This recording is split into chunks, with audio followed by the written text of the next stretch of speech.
ಆಚಿ ಮಸಾಲ. ಎಂತ ಅಡಿಗೆಯ ರುಚಿಯಾಗೋ ರಹಸ್ಯವು 20 ರೂಪಾಯಿ.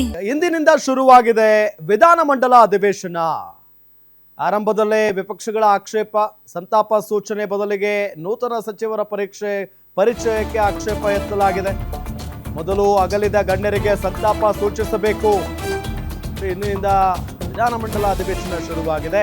ಅಧಿವೇಶನ ಆರಂಭದಲ್ಲೇ ವಿಪಕ್ಷಗಳ ಆಕ್ಷೇಪ, ಸಂತಾಪ ಸೂಚನೆ ಬದಲಿಗೆ ನೂತನ ಸಚಿವರ ಪರಿಚಯಕ್ಕೆ ಆಕ್ಷೇಪವನ್ನು ಎತ್ತಲಾಗಿದೆ. ಮೊದಲು ಅಗಲಿದ ಗಣ್ಯರಿಗೆ ಸಂತಾಪ ಸೂಚಿಸಬೇಕು. ಸದನದಲ್ಲಿ ಹೊಸ ಸಂಪ್ರದಾಯಕ್ಕೆ ನಾಂದಿ ಹಾಡಬೇಡಿ ಅಂತ ವಿಪಕ್ಷ ನಾಯಕ ಆರ್ ಅಶೋಕ್ ಅವರು ಹೇಳಿದ್ರು. ವಿಪಕ್ಷಗಳು ಹೇಳಿದಂತೆ ಆಗಲಿ ಅಂತ ಸಿಎಂ ಡಿಕೆ ಶಿವಕುಮಾರ್ ಹೇಳಿದ್ರು. ಬಳಿಕ ಅಗಲಿದ ಗಣ್ಯರಿಗೆ ಸಂತಾಪವನ್ನ ಸೂಚಿಸಿದ್ದಾರೆ ಹಂಗಾಮಿ ಸ್ಪೀಕರ್ ಟಿ.ಬಿ. ಜಯಚಂದ್ರ. ಆರಂಭದಲ್ಲೇ ಒಂದ್ ಸ್ವಲ್ಪ ಗದ್ದಲ ಆಯ್ತು. ಅಲ್ಲಲ್ಲ, ಪ್ರತಿ ವಿಧಾನಸಭೆಯಲ್ಲೂ ಮೊದಲು ಯಾವುದೇ ಕಲಾಪ ತಗೊಂಡ್ರೆ ಸಂತಾಪ ಮಾಡುವಂತದ್ದು ಪದ್ಧತಿ.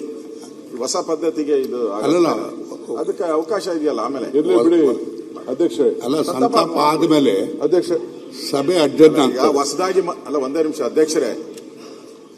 ಮಂತ್ರಿಗಳು ಹೊಸದಾಗಿ ಆಗ್ತಾ ಇದ್ದಾರೆ. ಸಂತಾಪದಲ್ಲಿ ಮಂತ್ರಿಗಳು ಹೊಸ ಪರಿಚಯ ಸರಿ ಇರಲ್ಲ, ಅದು ಬೇರೆ. ಅದು ಅವ್ರಿಗೆ ಹಬ್ಬ. ಅದು ಇಲ್ಲಿ ಸಂತಾಪ ಒಂದ್ ಕಡೆ ನೀವು ಮಾಡಿ ಅವ್ರನ್ನ ಪರಿಚಯ ಇದು ಸರಿ ಇರಲ್ಲ ನೋಡಿ ಸರ್. ಅಲ್ಲ, ಸಂತಾಪ ಸೋಮವಾರ ಮಾಡಿ ಬೇಕಾದ್ರೆ ಇದಾದ್ಮೇಲೆ ಮಾಡಿ. ಸಂತಾಪ ಫಸ್ಟ್ ತಗೊಳ್ಳಿ ದಯವಿಟ್ಟು. ವಿರೋಧ ಪಕ್ಷ ನಾಯಕರಿಗೆ ಸಂತಾಪ ಸೂಚನೆ ಮಂಡನೆ ಮಾಡಿದ್ರೆ ತದನಂತರ ಆತ್ಮಕ್ಕೆ ಶಾಂತಿಯನ್ನು ಕೋರಿ ಅರ್ಜೆಂಟ್ ಏನಿಲ್ಲಲ್ಲ, ನಾಳೆ ಮಾಡಿ ಏನಂತೆ. ಈ ಸಂತಾಪ ಎರಡು ಮಿಕ್ಸ್ ಮಾಡಬೇಡಿ. ಮಾಡೋದು ಒಳ್ಳೇದು ಫಸ್ಟ್. ಅಲ್ಲ, ಈಗ ನಂತರ ಅಲ್ಲಲ್ಲ, ಪ್ರತಿ ವಿಧಾನಸಭೆಯಲ್ಲೂ ಮೊದಲು ಯಾವುದೇ ಕಲಾಪ ತಗೊಂಡ್ರೆ ಸಂತಾಪ ಮಾಡುವಂತದ್ದು ಪದ್ಧತಿ. ಹೊಸ ಪದ್ಧತಿಗೆ ಇದು ಅಲ್ಲಲ್ಲ, ಅದಕ್ಕೆ ಅವಕಾಶ ಇದೆಯಲ್ಲ. ಆಮೇಲೆ ಬಿಡಿ ಅಧ್ಯಕ್ಷ, ಅಲ್ಲ ಸಂತಾಪ ಆದ್ಮೇಲೆ ಅಧ್ಯಕ್ಷ ಸಭೆ ಅಡ್ಜರ್ನ್ ಹೊಸದಾಗಿ ಅಲ್ಲ, ಒಂದೇ ನಿಮಿಷ ಅಧ್ಯಕ್ಷರೇ. ಮಂತ್ರಿಗಳು ಹೊಸದಾಗಿ ಆಗ್ತಾ ಇದ್ದಾರೆ. ಸಂತಾಪದಲ್ಲಿ ಮಂತ್ರಿಗಳು ಹೊಸ ಪರಿಚಯ ಸರಿ ಇರಲ್ಲ, ಅದು ಬೇರೆ. ಅದು ಅವ್ರಿಗೆ ಹಬ್ಬ. ಅದು ಇಲ್ಲಿ ಸಂತಾಪ ಒಂದ್ ಕಡೆ ನೀವು ಮಾಡಿ ಅವ್ರನ್ನ ಪರಿಚಯ ಇದು ಸರಿ ಇರಲ್ಲ ನೋಡಿ ಸರ್. ಅಲ್ಲ, ಸಂತಾಪ ಸೋಮವಾರ ಮಾಡಿ ಬೇಕಾದ್ರೆ ಇದಾದ್ಮೇಲೆ ಮಾಡಿ. ಸಂತಾಪ ಫಸ್ಟ್ ತಗೊಳ್ಳಿ ದಯವಿಟ್ಟು.